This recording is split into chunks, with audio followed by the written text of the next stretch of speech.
Oke. Nanti kalau ini mati tutup streaming lagi. Biasanya per 10 menit kalau Facebook. Oh gitu. Iya. Saya di ruang rapat sana, Pak. Ya.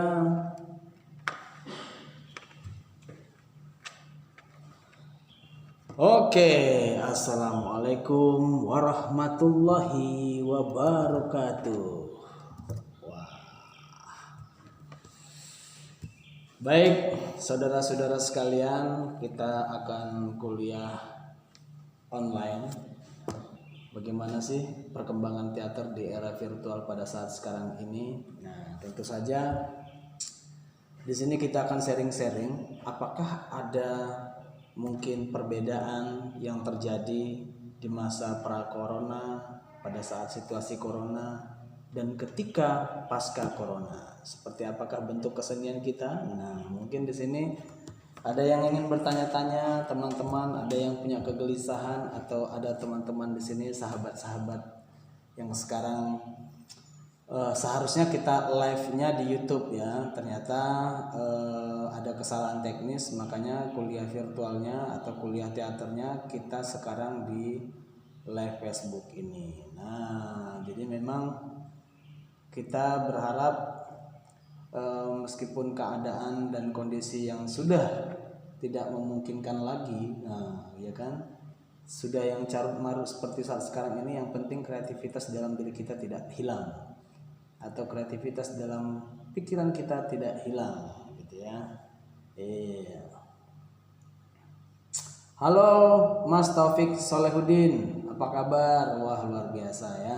Sebelumnya minta maaf, ini harusnya kita kan live YouTube. Kalau di pamflet yang kita edarkan kemarin ternyata ada kesalahan teknis, mau nggak mau kita lewat Facebook aja gitu ya.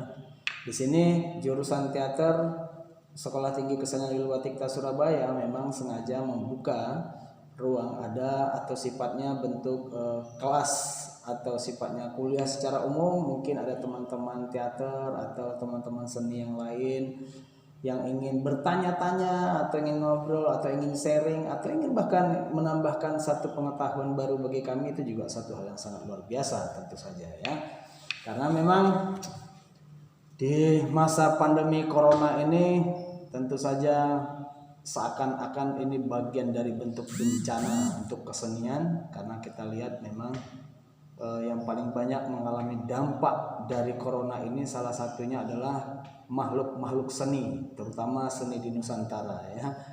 Iya, oke Mas Taufik Solehudin, mantap jiwa. Nah, memang gunanya kita di sini akan sharing-sharing Mas Taufik ya, karena memang waktu kita hanya 1 jam gitu. Iya, makanya kalau memang ada kegelisahan-kegelisahan yang bisa kita diskusikan bersama, yang bisa kita obrolkan bersama, disinilah tempat dan ruangnya gitu ya. Mungkin ada yang masih bingung gitu. Banyak teman-teman kadang-kadang ketika mereka sudah berganti media gitu, seakan-akan canggung gitu untuk memulai sesuatu gerakan yang baru, atau kadang-kadang kayak ragu gitu, bener nggak sih kalau aku pentas online begini, memberikan nama teater virtual seperti ini, layak nggak sih? Nah, kayak gitu kadang-kadang ya. Makanya di sini kita akan bahas gitu ya, seperti apa sih gitu kalau kita memang mau berbicara teater virtual atau teater Instagram gitu ya, atau teater Facebook gitu. Nah, karena memang saat sekarang ini walau mau nggak mau, pentas atau panggung kita ya, sosial media ini akan dijadikan panggung bagi orang-orang teater. Jadi memang kita harus siap nggak siap gitu ya. Persoalan kita harus pentas, harus ketemu langsung di gedung pertunjukan, memang keadaan kayaknya sudah tidak memungkinkan untuk sementara waktu. Nah gitu ya, untuk sementara waktu kemungkinan keadaan tidak memungkinkan. Karena apa? Corona semakin menjadi-jadi ya. Virus corona ini semakin menjadi-jadi, semakin ekstrim bahkan gitu, dan semakin menakutkan kalau berdasarkan berita, berdasarkan dari kita mendengarkan radio gitu. Nah, makanya kita harus bergerak dengan kesenian kita dengan media virtual seperti ini. Nah, inilah yang akan kita bahas di sini, ya kan? Kalau boleh tahu, Mas Taufik Solehudin ini dari mana nih? Bin Sofyan ya. Apakah ini dari kampus atau dari sanggar gitu ya. Iya. Juga kita bolehlah kenalan-kenalan di sini. Nah, ya. Atau buat teman-teman yang lain mungkin boleh juga diajak untuk berkenalan di sini. Untuk diajak ngobrol atau sharing bersama gitu ya. Sharing bersama untuk membahas tentang bagaimana kita harus bersikap, bagaimana teater di masa pandemi, bagaimana teater menghadapi era-era new normal dan era apa ini namanya ya, bahkan new normal pun kemarin kita dapat informasi dari pemerintah, bahkan pemerintah apa ya, saya sempat baca di berita di Google gitu, bahwa new normal pun satu kebijakan yang ibaratnya yang perlu diralat katanya. Waduh, kio boy, mosok anak keputusan sudah dilontarkan tapi ada peralatan, tapi ya nggak apa-apa, namanya juga keadaan yang membuat panik, keadaan yang membuat semua harus menjadi panik gitu ya, sehingga kadang-kadang keputusan dan kebijakan yang sudah dikeluarkan mau tidak mau akan terjadi perubahan gitu ya.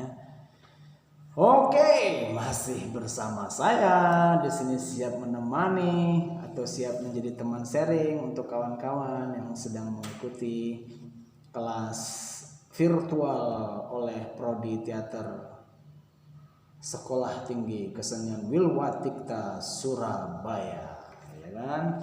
Karena memang ini bagian dari inisiatif kami, ini juga bagian dari pengabdian masyarakat untuk menjalankan tridharma kami, bahwasanya jangan sampai pandemi atau corona itu bisa merampas hak kreatif insan seni di Indonesia. Baik, kalau memang belum, karena memang yakin ya, wajar ya, biasanya memang pasti para audiens itu nunggu-nunggu untuk muncul di YouTube. Nah, kemarin karena di kelas pertama yang dilakukan oleh Bu Deni itu di YouTube bisa gitu ya. Saya yakin juga teman-teman kemarin yang hadir di YouTube, saya yakin pasti juga utak-atik, loh kok nggak ada gitu ya. Tadi udah kita coba memang ya kondisi yang lagi kacau, sehingga kita harus pindah panggung. Tadi panggung YouTube nggak bisa, kita pindah panggung di Facebook. Nah ini yang menjadi sesuatu hal yang sangat keren saya pikir dengan adanya teknologi ini. Kalau kita tidak ada teknologi seperti ini, misalnya kejadian terjadi hal seperti ini. Nah ini kadang-kadang apabila senimannya tidak kuat, senimannya tidak siap, sehingga terjadilah kepanikan. Karena apa? Karena misalnya ya, pentas di gedung, tapi kemudian ada hal-hal teknis di gedung itu, lampu nggak bisa nyala, ya kan? Atau lampu nggak bisa nyala, tiba-tiba izin yang dipersulit, tiba-tiba ada pencegatan, dilarang pentas gitu. Nah ini kan gawat nih. Bagaimana dan apa yang akan dilakukan oleh sang seniman? Apakah mundur secara teratur, sementara konsep, ide dan gagasan semuanya harus dikorbankan karena di panggung dilarang, di panggung yang sudah dipersiapkan dilarang. Nah, kalau misalnya dengan adanya teknologi ini kemudahan terjadi gitu ya. Misalnya tadinya kan harusnya kita di panggung YouTube gitu kan, tetapi karena memang panggung YouTube nggak bisa, karena panggung YouTube tidak bisa, mau nggak mau gitu, kita diuntungkan ada panggung Facebook. Nah gitu ya, ada Facebook nggak bisa, kita masih diuntungkan. Ada Instagram nggak bisa, masih diuntungkan gitu ya. Masih banyak panggung-panggung yang lain yang bisa kita gunakan untuk bagaimana karya kita bisa diapresiasi, atau bagaimana karya kita bisa share atau disebarkan atau dibagikan ke khalayak umum. Nah inilah salah satu manfaat adanya media virtual ini. Halo Mem City, waduh luar biasa ini Mem City ini sangat selalu mensupport Prodi Teater dalam pergerakannya. Waduh, Mem City sukses selalu ya. 1 jam saya akan siap melayani seluruh audiens yang mengikuti siaran langsung ini yang kita sebut dengan kuliah virtual, kuliah umum virtual. Nah, karena memang ini bagian dari pengabdian masyarakat yang dilakukan oleh Prodi Teater STKW Surabaya yang siap share atau siap sharing atau siap berbagi apapun. Bahkan kalau ada teman-teman yang ingin belajar keaktoran, nah disinilah momennya. Karena apa? Karena kalau misalnya beberapa waktu lalu kita lihat begitu mahalnya untuk belajar kesenian dengan video online seperti ini, ya kan? Dengan media online ini, bahkan registrasinya ya mahal gitu ya. Untuk biaya pendaftarannya mahal gitu ya. Bagi yang merasa mahal juga sih, bagi yang nggak berasa mahal juga nggak mahal sebenarnya. Tapi kalau saya pribadi ngelihat di masa pandemi saat sekarang ini, ketika membayar untuk workshop senilai 2 juta rupiah dengan 7 kali pertemuan atau 5 kali pertemuan, sekali pertemuannya 4 jam, ya kalau bagi saya sih mahal gitu ya. Mungkin kalau bagi teman-teman atau bagi yang lain tidak mahal ya juga nggak apa-apa sih gitu loh. Nah itu aja ya. Jadi untuk mengawali, udah mulai berdatangan ya, udah mulai apresiator udah mulai berdatangan untuk kita sharing ya, untuk kita belajar bersama di sini. Jadi itu tadi sebagai pengantar dari saya bahwasanya memang banyak sarjana-sarjana dan banyak seniman-seniman di dunia bahkan gitu ya sudah sepakat gitu.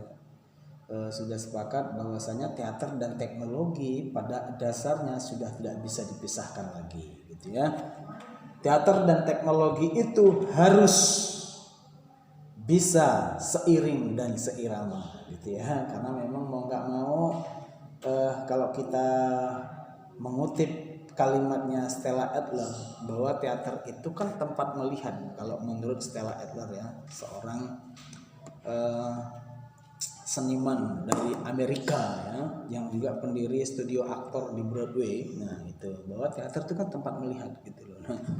Jadi kalau kita misalnya mengkonekskan atau mengkontekskan gitu bahwa dengan kondisi hari ini ya kita memang harus juga menerima bahwa teater adalah tempat melihat. Nah apa yang dilihat di teater? Nah bermacam-macam gitu ya, bermacam-macam gitu. Nah macam-macamnya salah satunya adalah kita bisa melihat bagaimana pertunjukan drama, sandiwara, opera, drama musikal dan monolog, banyak pantomim segala macam juga banyak gitu ya. Ya, itu mungkin karena di sini memang kita melihat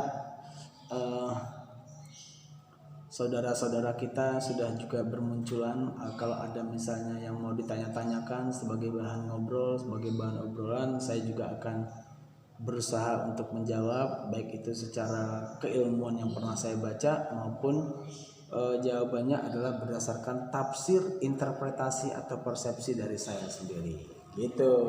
Nah mari kemari gitu ya.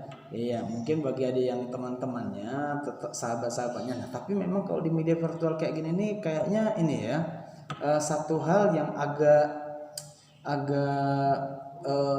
susah itu yang misalnya kayak begini nih. Misalnya bagaimana sih kita memberitahukan kalau kita itu sedang pentas gitu. Sementara misalnya nih yang terjadi hari ini di jurusan teater gitu ya. Tadinya di pamflet sudah dikabari bahwa panggung kita itu di YouTube gitu. Panggung kita di YouTube, live streamingnya di YouTube jurusan teater. Tapi dengan keadaan teknis yang sangat heroik tadi terjadi bahwa terjadi wifi kami mati sehingga kami harus mengungsi. Nah mengungsi di sini gitu ya.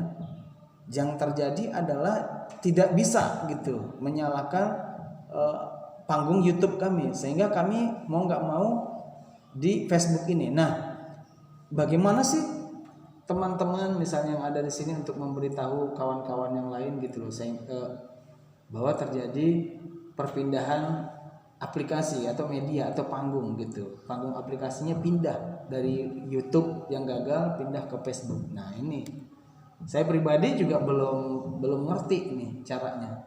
Kalau saya ngerti misalnya enak aja gitu ya, tinggal bagi gitu. beritahukan kalau kita lagi live-nya di sini gitu misalnya. Live-nya di Facebook. Jadi teman-teman bagi kalian yang sudah berharap akan kita ketemu di YouTube, ternyata YouTube-nya lagi ngadat gitu, lagi kacau gitu. Silahkan pindah ke Facebook. Nah, saya itu yang belum saya pelajari gitu ya. Saya takut ngutak-ngatik nih. Nanti takutnya diutak-atik hilang lagi gitu ya. Jadi biarlah saya akan ngoceh terus di sini selama 1 jam untuk menjalankan tugas saya sebagai pemateri pada hari ini gitu ya. Iya, saya juga berharap nantinya gitu atau di minggu selanjutnya pemateri selanjutnya tidak mendapatkan kesulitan seperti yang saya dapatkan saat ini. Gitu. Iya, oke. Ada nggak sih kita mau ngobrol-ngobrol yuk teman-teman yuk atau seluruh audiens yang ada di sini? Waduh, tadi saya lihat banyak ya masuk ya. Ini tapi yang tertulis di sini ini yang melambaikan tangan ada Mas Taufik Solehudin gitu. Ada Cak Firdaus Al-Mujib. Waduh, gitu ya. Luar biasa, ini seniman asal Jombang gitu ya. Seniman teater asal Jombang ya. Jago aktor hebat ya. Oke. Ya, saya akan lanjutkan kalau memang belum ada pertanyaan gitu ya. Saya akan lanjutkan tentang bagaimana perkembangan yang terjadi akhirnya terhadap seni teater khususnya pada saat sekarang ini. Yang terbaru adalah adanya bantuan jejak virtual aktor mungkin ya dari Kementerian Kebudayaan gitu. Bagaimana sudah terjadi satu upaya dari pemerintah untuk membantu agar kreativitas anak negeri atau kreativitas seniman di negeri ini itu tidak mati atau tetap berjalan. Adanya bantuan dengan melalui kayak sayembara gitu ya. Nah, ini persoalan kalau saya catat dari peristiwa yang terjadi saat ini itu diuntungkan bagi seniman yang update teknologi tadi gitu ya. Bagaimana dengan seniman-seniman yang tidak update dengan teknologi atau tidak ngerti cara pendaftaran kayak di Google Form gitu, nggak ngerti gitu. Nah inilah fenomena yang terjadi. Dan kalau misalnya seni teater itu harus terus-menerus dengan media teknologi seperti ini gitu atau dengan media virtual seperti ini, juga yang kita prihatinkan tentang seni-seni tradisi atau seniman-seniman tradisi. Nah, sehingga di sini akan ada panggilan tentang sukarelawan atau panggilan untuk seniman-seniman yang canggih menggunakan media virtual ini untuk bisa membantu kawan-kawan kita di tradisi gitu ya. Kalau kita lihat semasa pandemi ini memang yang tampak muncul gitu adalah seni-seni yang basicnya modern gitu. Nah, justru yang sangat kita prihatinkan adalah bagaimana seni tradisi juga mau tidak mau bisa beradaptasi dengan media virtual yang ada saat sekarang ini gitu, supaya seni ini tetap hidup, tetap tumbuh gitu ya. Karena mengutip dari kalimatnya Aristoteles, kemarin saya membaca bukunya gitu ya, bahwa betapa pentingnya seni menjadi media pendidikan juga gitu. Karena apa gitu loh, ada pendidikan moral yang bisa diajarkan melalui seni. Sebab seni itu katanya Aristoteles bisa langsung menyentuh emosi dari manusia itu sendiri. Nah, ini kan menarik nih kalau kita betul-betul bisa gitu ya menerapkan apa yang dikatakan oleh Mbah Aristoteles tadi. Nah, meskipun gitu katanya, kalau katanya Aristoteles, meskipun seni itu sendiri, karya-karya itu hadir, karya-karya itu hadir sebagai bentuk hiburan katanya. Tapi justru kehidupan ini gitu loh. Kehidupan ini tujuannya adalah untuk bagaimana kita bisa memanfaatkan atau menggunakan waktu luang. Nah, waktu luang itu dimana kita bisa bebas memilih gitu ya, bebas dengan apa yang kita inginkan gitu. Dan seni adalah salah satu ruang untuk mengisi waktu luang tersebut gitu. Nah, gitu katanya Mbah Aristoteles gitu ya. Jadi memang betapa, makanya kalau kita lihat kondisi hari ini, betapa shock mungkin beberapa insan kesenian gitu ya. Aduh, belum lagi ngurusin kuota gitu ya, gimana caranya kuota dibeli gitu ya biar bisa pentas gitu, biar bisa tetap ada penonton.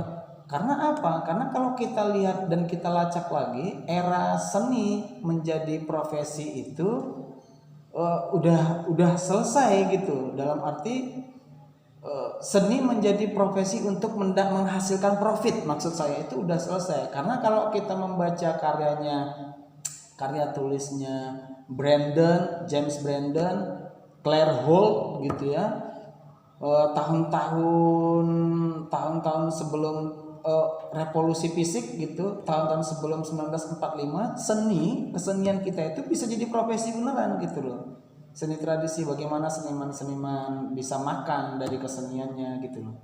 Seniman-seniman betul-betul bisa hidup dari keseniannya. Nah, setelah era itu selesai, seni kan akhirnya menjadi basicnya kita tidak bisa lagi hidup dari kesenian itu sendiri gitu loh. Seni yang bisa hidup dari seni itu sendiri, kayak misalnya W.S. Rendra gitu loh.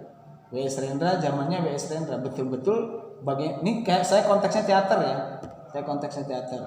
Bagaimana W.S. Rendra bisa menghidupi dan hidup dengan teaternya gitu loh. Nah, setelah itu kan kesini udah enggak gitu loh. Kita ditonton aja tuh syukurnya minta ampun gitu ya. Kita pentas banyak penonton itu luar biasa, syukurnya minta ampun gitu ya. Meskipun jual tiket ya berapa sih gitu ya tiketnya pementasan gitu ya, kecuali teater koma nih. Nah, teater koma pun itu event-eventan gitu loh. Jadi pas pentas, pas ada job event gitu, lumayan lah bisa menghidupi beberapa insan yang ada di dalamnya. Tapi setelah itu nggak ada, setelah job nggak ada, nah otomatis aktor-aktor di dalamnya mereka kan menghidupi dirinya tidak lagi melalui seni teater itu sendiri, tapi ada yang jadi wartawan, ada yang jadi kerja di mana, ada yang jadi tukang ojek, angkot segala macam gitu, macam-macam gitu. Nah, makanya yang membuat prihatin gitu ya melihat kondisi saat sekarang ini, bagaimana gitu insan-insan seni yang ada di negeri ini gitu ya, kita tetap kompak, tetap bersatu gitu ya untuk saling menghidupi ini sekarang gitu ya. Bagaimana caranya untuk kita saling menguatkan satu sama lain, yaitu dengan ketika ada teman-temannya live stream gitu, tiba ada teman-temannya pentas gitu, kita saling mengapresiasi. Kalau memang nggak ada kuota, minimal numpang wifi, komen keren, sukses gitu ya. Iya, karena apa? Kondisi yang memang siap nggak siap, kita dipaksa untuk siap dengan keadaan saat sekarang ini. Ini saya juga melihat ada Fayat Muhammad gitu ya. Halo Fayat, wah, ini aktor dari Tanah Madura ini. Ya. Jadi itu ya buat seluruh hadirin, terima kasih gitu ya, bahwasanya kalau saya juga mengapa langsung to the point membahas tentang hal ini, karena memang di perkuliahan itu sudah memang adalah seharusnya tempat untuk melatih atau menjadikan seseorang ahli gitu ya, melatih seseorang untuk menjadi ahli gitu ya, melatih keterampilan, memperkuat passion, memperkuat kemampuan diri gitu ya. Tapi itu tadi, kalau berkaitan dengan teater, memang mau nggak mau gitu ya, harus praktek gitu ya, harus praktek gitu teater. Persoalannya kan kondisi saat sekarang ini gitu, kondisi saat sekarang ini gitu, kita mau praktek online begini tuh gimana coba gitu ya. Iya, apalagi kita dibatasi oleh segi 4 yang kecil ini gitu. Nah sementara kalau kita nggak pakai begini-begini itu enak gitu, kita bisa lebih luas, lebih liar gitu, tatapan juga lebih lebar gitu ya. Nah inilah salah satu yang menjadi penghambat. Nilai positifnya banyak, nilai negatifnya juga salah satunya ini. Terima kasih Mem Siti, waduh dapat jempol 3 nih gitu ya. Iya. Oke, ada Mas Jarod Hadrian yang sedang menonton dan melambaikan tangan. Saya juga balas lambaikan tangan. Ini juga fenomena ya, dahsyat ya ini ya. Bagaimana saya akhirnya ngobrol dengan ini yang disebut ya, salah satu tadi kenapa virtual tadi, Mas Jarod itu menyimbolkan atau Mem Siti itu menitipkan salamnya dengan teknologi gitu ya. Mas Jarod dan Mem Siti gitu ya, memberikan simbol gitu, jempol gitu kan. Nah Mas Jarod ngomong keren, kata-kata loh ini. Nah itu berarti ini kan jadi pihak ketiga nih. Jadi misalnya kalau ada orang kalau kita konteks ke masa lalu kayak minjam tangan gitu ya, apakah ini bisa disebut dengan minjam tangan gitu ya? Misalnya Mem Siti minjam 3 simbol tangan gitu untuk ngomong halo gitu. Nah ini yang menurut saya juga salah satu keunikan gitu ya. Keunikan bagaimana kita berkomunikasi sudah ada ini makhluk ketiga gitu. Makhluk ketiga, yang ketiganya itu adalah teknologi ini gitu ya. Kita dapat perantara gitu ya. Jadi kita seolah kayak bercermin gitu. Nah, saya melihat saudara-saudara yang ada di sana gitu loh. Saya seperti bercermin gitu ya. Meskipun kita tidak bertemu langsung gitu loh. Nah, tetapi ternyata juga bisa kok emosi kita bisa ketemu langsung gitu. Emosi kita bisa ketemu langsung. Nah, ini yang juga menurut saya satu keunikan, dan juga mau nggak mau gitu. Kita memang harus bisa beradaptasi dengan kondisi yang terjadi saat sekarang ini. Nah, ya. Oke, sudah tidak terasa ya 28 menit saya monolog di sini sendirian gitu ya. Monolog, saya sedang ngoceh aja gitu ya, ngomong aja.